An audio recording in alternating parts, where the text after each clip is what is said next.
وصدق رسوله النبي الكريم ونحن على ذلك من الشاهدين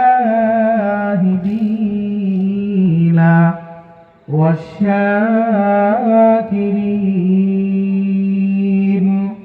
والحمد لله رب العالمين।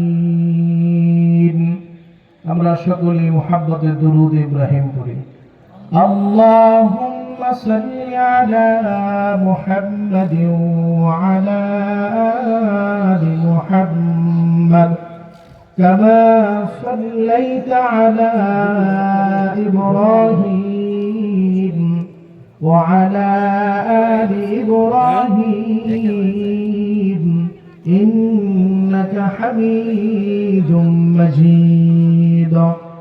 اللهم بارك على محمد وعلى آل محمد كما باركت على إبراهيم وعلى آل إبراهيم إنك حميد مجيد। তোমরা সকলেই বলে আলহামদুলিল্লাহ। আজকের আমাদের যে মাহফিলের দ্বিতীয় মেহমান তিনি আমাদের মাঝে উপস্থিত হয়েছেন, সকলেই বলে আলহামদুলিল্লাহ। আমি আপনাদের সামনে কালামুল্লাহ শরীফ থেকে সূরাতুল আহজাবের 33 নম্বর আয়াতে কারিমা তেলাওয়াত করেছি এবং রাসূল করিম সাল্লাল্লাহু আলাইহি ওয়াসাল্লামের লক্ষ লক্ষ হাদিস থেকে একখানা হাদিসের অংশ বিশেষ তেলাওয়াত করেছি।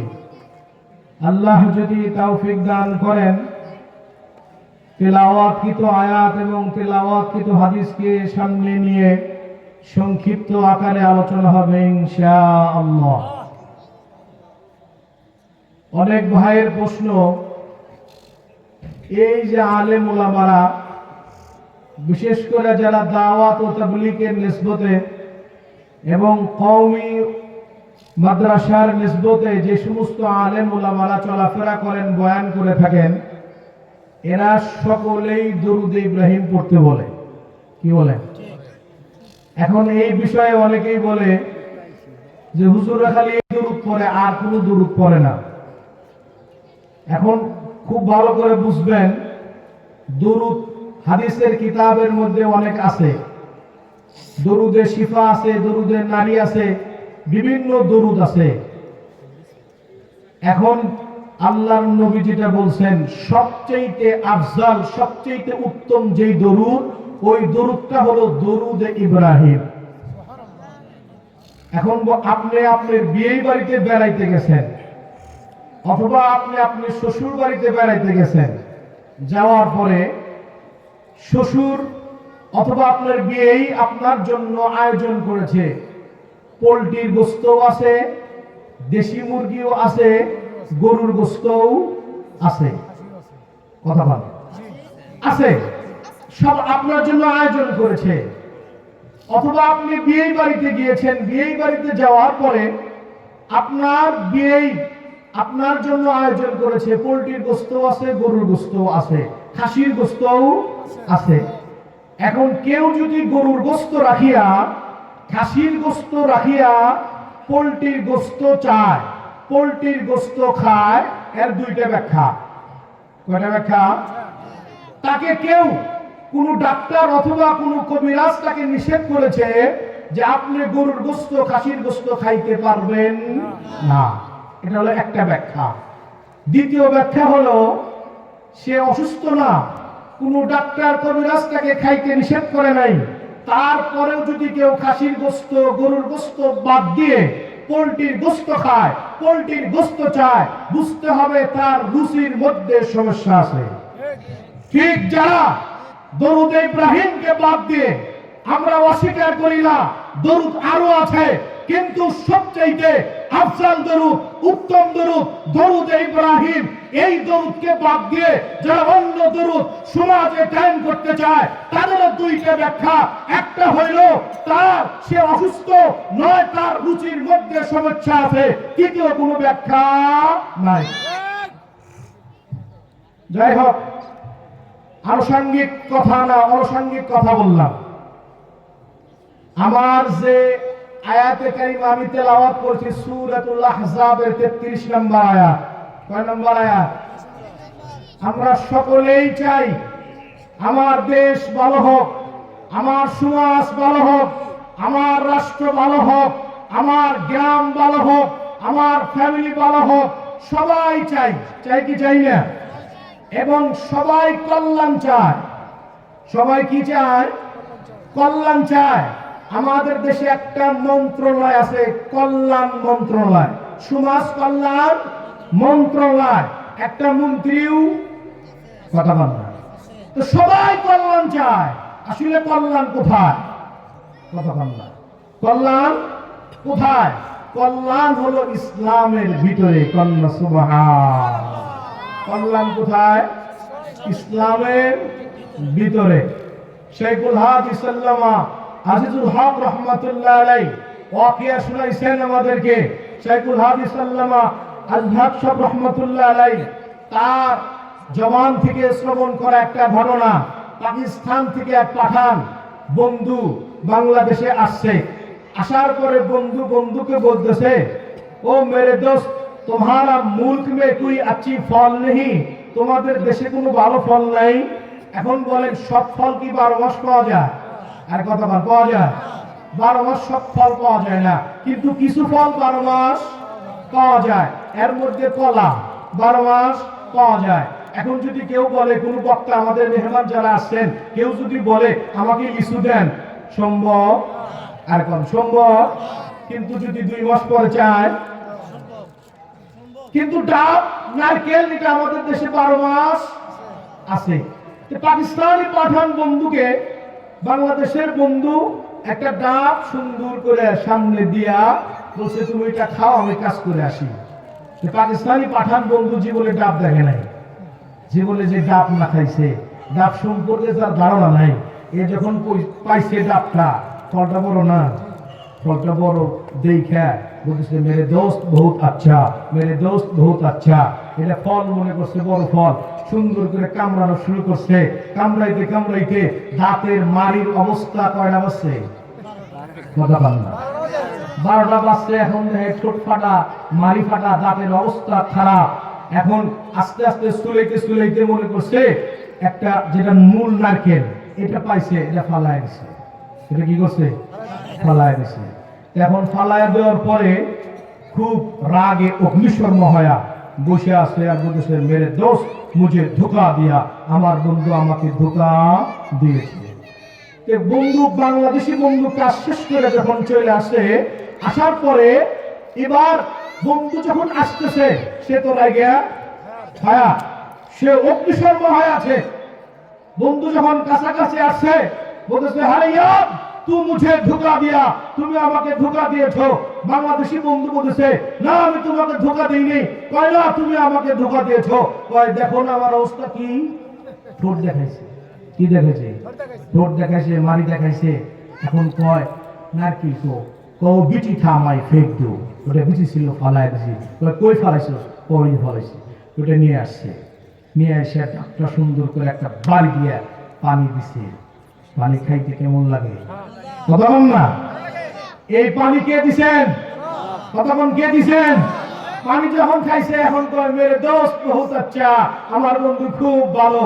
আবার যখন নারকেলটা সুন্দর করে একটা দাউদ দিয়ে পোড়া সুন্দর করে দিছে, এখন কয় মেরে দোস্ত বহুত আচ্ছা, এখন বন্ধু খুব ভালো হয়ে গেছে। তারপরে আরেকটা হয় নারকেল ভিতরে ফুলের মতো, এটাও যখন খাইছে, এখন খুব ভালো, খুব ভালো।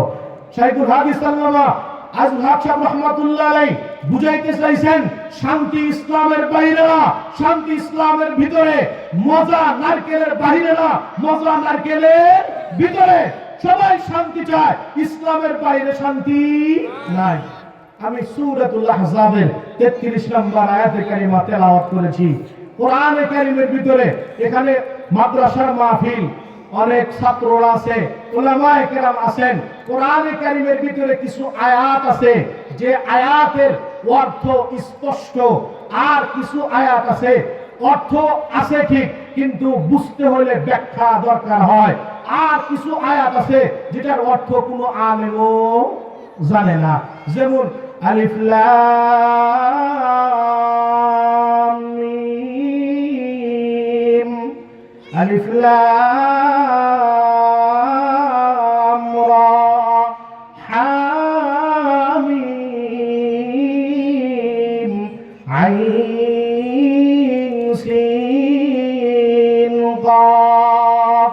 আসলে নাই সমস্ত মুফাসসিররা এগুলোকে তাফসীরের ভাষায় বলা হয় হুরুফে মুকাত্তাআ। এর অর্থ কে জানেন? মুফাসসিররা লিখছেন ওয়াল্লাহু আ'লামু বিমুরাদিহিম। এগুলার অর্থ কে জানেন?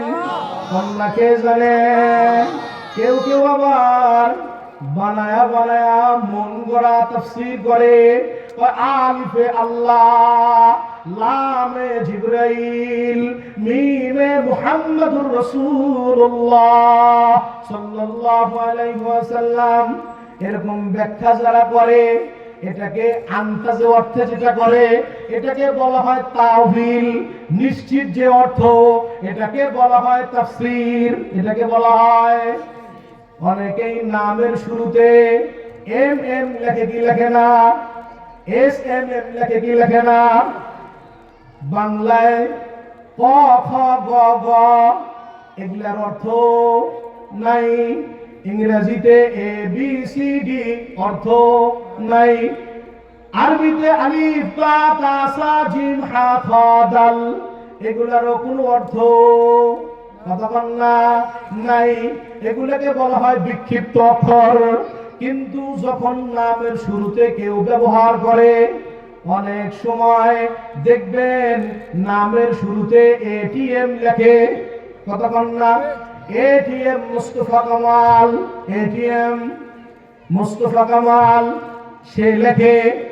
আরেকজন লোক তাকে বলে, এতে তাফসীর করে, এতে আবু, টিতে তুফাইল, ডাক দিছে ও তুফাইল, ও আবু তুফাইল মুস্তাফা কামাল। হে লোকটাকে, হেট বেটা, আমি তো আবু তুফাইল মুস্তাফা কামাল নই। এতে আবু হয়, টিতে তুফাইল হয়, তাহের হয়। আমি তো আবু তুফাইল মুস্তাফা কামাল না, আমি হলাম আবু তাহের মুস্তাফা কামাল। তখন তার অর্থটা কথা বল না, অর্থটা কি? বা সূরাতুল আহজাবে যে আয়াতে কারিমা তেলাওয়াত করেছে, আল্লাহ বলেন এটা অস্পষ্ট না। ওয়াকারনা ফি বুয়ুতিকুন্না ওয়ালা তাবাররাজনা তাবাররুজাল জাহিলিয়াতিল উলা।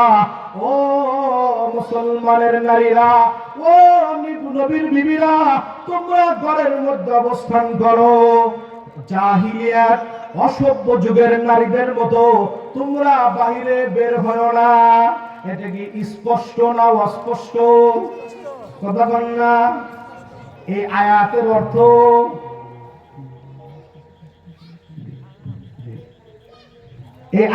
অর্থ অস্পষ্ট না স্পষ্ট?